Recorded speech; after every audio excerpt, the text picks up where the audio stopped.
मैं तो इंतजार कर रहा हूं कि किस थाने में दिलीप जायसवाल ने केस किया है, वो थानेदार या उसका एसपी, डीएसपी जो भी पदाधिकारी है वो कब हम लोग के पास आएगा। दिलीप जायसवाल को ये भी नहीं पता है, इस बयान के जरिए दिलीप जायसवाल ने अपनी कलई खोल ली। उनको ये भी नहीं पता है कि फेसबुक पेज क्या होता है और फेसबुक ग्रुप क्या होता है। जो बात दिलीप जायसवाल ने कही वो कोई फेसबुक पेज नहीं है, वो फेसबुक ग्रुप है जो दो बीजेपी के लड़के आज से 8 साल पहले से चला रहे हैं। और आप लोग सब डिजिटल मीडिया को समझने वाले लोग हैं, ग्रुप में कोई जाकर कुछ भी लिख सकता है। पहली बात तो इस आदमी को तो इसकी जानकारी नहीं है। हमने उसी दिन कहा कि आपकी सरकार है बिहार में, देश में भी एनडीए भाजपा की सरकार है और दिलीप जायसवाल यहां पर भाजपा के अध्यक्ष हैं। बिहार में पूरे देश में जितने भी साइबर के एक्सपर्ट हैं और जितनी दिलीप जायसवाल की ताकत है, सब लगाकर जांच करवा लें। अगर एक भी गलती कहीं पाई जाएगी तो हम पूरा ही अभियान ही वापस ले लेंगे। लेकिन उसी बयान में हमने ये भी कहा कि जब दिलीप जायसवाल ने बात छेड़ दी है तो दिलीप जायसवाल को अपने ही सरकार से सही ये भी जांच कराना चाहिए कि जिस कॉलेज को कब्जा करके बैठे हुए हैं, सिखों के माइनॉरिटी स्टेटस का एकमात्र मेडिकल कॉलेज है बिहार में, और उसी कॉलेज में कभी क्लर्क हुआ करते थे। उस कॉलेज में जो उसको बनाने वाले थे सरदार करतार सिंह जी, उनकी संदिग्ध अवस्था में मृत्यु हुई है और ये साहब आज उस कॉलेज को कब्जा करके बैठे हैं। तो वो किस थाने में गए हैं केस करने हम तो नहीं जानते हैं। दिलीप जायसवाल, कोई थानेदार अभी तक आया नहीं है। लेकिन अब दिलीप जायसवाल पहले बताएं कि जिस कॉलेज के तुम मालिक बन के बैठे हुए हो उस कॉलेज पर कब्जा कैसे किए हो ये बताओ। और ये बताओ कि पिछले 25-30 साल में उस कॉलेज से, ध्यान से सुन लीजिए, उस कॉलेज से बिहार के कितने नेताओं के बच्चों ने मेडिकल की डिग्री हासिल की है। इस आदमी का पूरा राजनीतिक कैरियर ये गलत जगह इन्होंने बटन दबा दिया है। ये समझ रहे हैं कि हमको डरा देंगे। मेरे भाई, अब आप अभी 2-3 दिन के बाद मैं डिटेल प्रेस कॉन्फ्रेंस करने वाला हूं इस कॉलेज की, इनकी यात्रा पर, कि ये कैसे उस कॉलेज के मैनेजमेंट कमेटी में घुसे, अपने बहू को जो सिख है उसको उसका इंचार्ज बना दिया है। भाई, उस कॉलेज का मालिक कोई सिख ही हो सकता है। और पिछले 25-30 साल में सरकार चाहे जिस किसी की भी रही, यहां बहुत सारे युवा हैं, इसको चलाइए भैया। मेडिकल में आपके बच्चों का एडमिशन होने के लिए आपको 4 बार 5 बार टेस्ट देना पड़ता है। और ये जो कॉलेज है जो इनके अध्यक्षता में, इनके मार्गदर्शन में चल रहा है, इसमें बिहार से के कितने नेताओं के बच्चों ने, उनके भांजों ने, उनके भतीजों ने, उनके भाइयों ने मेडिकल की डिग्री हासिल की है। ये रिकॉर्ड दिलीप जायसवाल को जारी करना चाहिए। नहीं करेंगे तो हम जारी करेंगे। कि आप देखिएगा कि कोई नेता किसी दल का बचेगा नहीं। कम से कम 50 से ज्यादा नेताओं को, ध्यान रखिए, 50 से ज्यादा अलग अलग दल के नेताओं ने अपने परिवार के से जुड़े हुए लोगों को उस मेडिकल कॉलेज के माध्यम से डॉक्टरी की डिग्री, मेडिकल की डिग्री दिलवाई है। और दिलीप जायसवाल का पूरा राजनीति इसी पर है। अब आप लोग जाकर पूछ लीजिएगा कि प्रशांत किशोर ने आरोप लगाया है, जो दम है वो कर लो। और इससे पहले एक और नेता थे, सर्वदलीय नेता, इनका नया नाम रखे हैं, इसका नाम है सर्वदलीय नेता। आप लोग, हम लोग सुनते हैं नेता लोग दल बदलता है, तो अशोक चौधरी ने उसका एक स्टेप आगे का रास्ता निकाल लिया। ये कहा दल क्यों बदले, सब दल में एक एक आदमी को रख दो, दल बदलने की जरूरत नहीं है। बाबूजी कांग्रेस में, बेटा जदयू में, बेटी लोजपा में, और दामाद खुदे से कहे कि आरएसएस भाजपा में। तो भाई कोई दल बचा नहीं। हमने कहा एक आरजेडी बचा है, उसमें भी परिवार का कोई रख दो कि कोई भी जनता कहीं वोट दे तुम ही रहोगे। तो ये 3 गो जो नेता है, ये दिलीप जायसवाल भाजपा का यहाँ अध्यक्ष, ये बताएं कि मेडिकल कॉलेज जिसके ये मालिक मुखिया बने हैं किस आधार पर वहां पहुंचे, करतार सिंह जी के साथ क्या हुआ, और उस मेडिकल कॉलेज में पिछले 25-30 सालों में कितने बिहार के नेताओं के परिवार से जुड़े हुए लोगों को मेडिकल की डिग्री दी गई।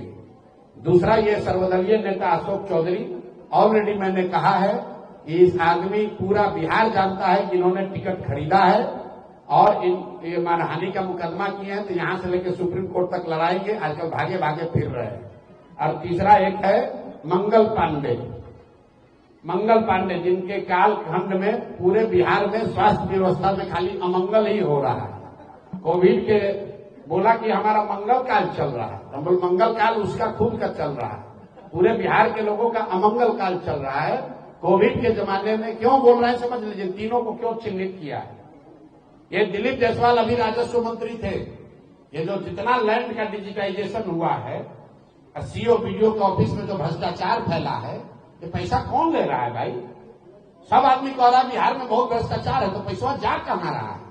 ये पैसा जा रहा है नीतीश कुमार के उगाही मंत्रियों के पास। ये 3, 4, 5 जो मंत्री है, यही सब लूट रहा है अफसरों के जरिए, व्यवस्था के जरिए। और प्रशांत किशोर जनसुराज इन लोगों से डरने वाले नहीं है। केस करना है केस करो, आके मैदान में चुनाव लड़ना है चुनाव लड़ो, कोई डरने की बात नहीं है। इनके मुखिया पर नीतीश कुमार को के बारे में मैंने कहा है कि भाई ये आदमी मानसिक तौर पर अस्वस्थ हो गए हैं, इससे बड़ा तो कोई मानहानि नहीं होगा। हम कह रहे हैं कि मानसिक तौर पर आप स्वस्थ नहीं है, भैया आपको तो पहले जाकर हम पर मानहानि करना चाहिए, केस करना चाहिए कि प्रशांत किशोर गलत बोल रहे हैं, नीतीश कुमार मानसिक तौर पर स्वस्थ है, प्रशांत किशोर गलत इल्जाम लगा रहे हैं। हम आपको कह रहे हैं कि बिल्कुल दावे के साथ कह रहे हैं कि नीतीश कुमार मानसिक तौर पर स्वस्थ नहीं है। अगर हम बात गलत कर रहे हैं तो किसी मेडिकल बोर्ड को बैठाकर जांच करा लीजिए। अगर उससे भी नहीं भरोसा है तो थाने में केस कर दो, उससे भी नहीं भरोसा है तो जाकर कोर्ट में केस कर दो। हम डरने वाले नहीं हैं। सही बात, सत्य को कोई डरने की जरूरत नहीं है। इनका पोल खुलने ही वाला है और जनता रोज देख रही है। इन लोग का आखिरी समय आ गया है राजनीतिक तौर पर, अब इनका किनारा करने का टाइम हो गया है। प्रधानमंत्री बिहार आते हैं, बात करते हैं, परिवारवाद की बात करते हैं, लेकिन आप जो मुद्दे उठा रहे हैं रोजगार की, शिक्षा की, उसकी बात नहीं करते हैं। देखिए, एक बात और कहा है कि अब बिहार का जो डंका है वो अफ्रीका में बिहार का डंका नहीं बोला, उन्होंने कहा कि बिहार के में बने इंजन से अफ्रीका को खींचा जाएगा। बिहार की बात जो है वो अफ्रीका में भी हो। ठीक है। तो मैं आपको बताऊं, मैं मोदी जी के साथ 14 में मैंने काम किया। मोदी जी की जब रैली होती थी पहले 14 में, 12, 13, 14 में आपने देखा होगा, एक रैली होता था तो 10 दिन तक पूरे राज्य में चर्चा का वो विषय रहता था कि मोदी जी ने क्या कहा, कौन सी बात कही, उसका क्या परिणाम होगा। अब मोदी जी आते हैं, बोलकर चले जाते हैं, एक दिन के बाद कोई उसको ध्यान भी नहीं देता है। कल पूरे उनके भाषण में उन्होंने एक भी ऐसी बात नहीं कही जिसके बारे में बिहार के लोग सुने, समझे या चर्चा करें। पहली बात जो बात हम लोग कह रहे हैं, ये पिछले 3 बार से जो मोदी जी आ रहे हैं, ये सरकारी तंत्र का उपयोग करके गरीब जनता का पैसा लेकर, आप बताइए आंगनबाड़ी वर्कर को, टीचर को, आप लोगों ने वीडियो देखा है, सबको जबरदस्ती बैठा के ले जाकर वहां आपने जमा कर दिया।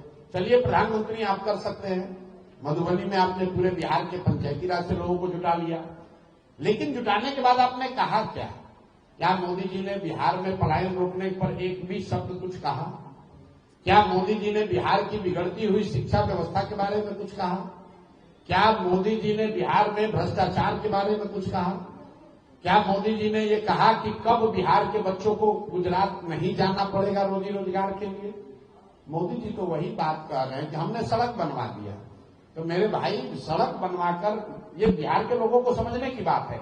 जैसे मैंने ट्रेन वाली बात बताई थी, आप सड़क की बात समझिए।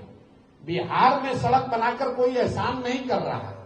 अगर आपको नॉर्थ और अगर ईस्ट और वेस्ट को आपको जोड़ना है तो बीच में बिहार है, तो बिहार हो ही के तो सड़क जाएगी भाई। अगर आपको बंगाल को दिल्ली से जोड़ना है तो बिहार होके ही तो सड़क जाएगी। बिहार को कोई एहसान थोड़े ना कर रहे हो।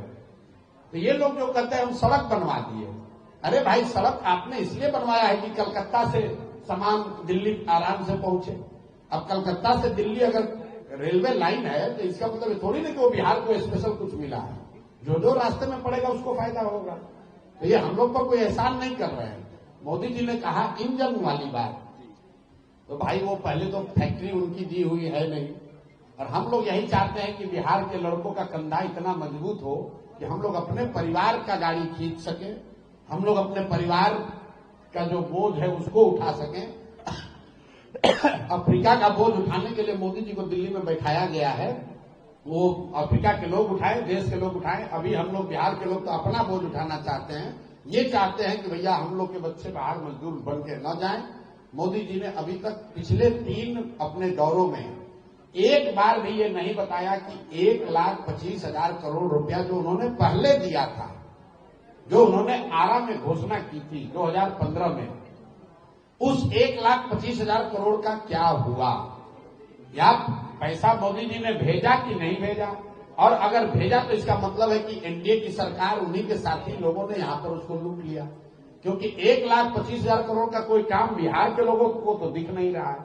तो उस पर न बोलकर मोदी जी ने कल कहा कि कोई एक ट्रेन शुरू करेंगे हम लोग, एक गोरखपुर से उसको यहां पर बिहार में 25 किलोमीटर का।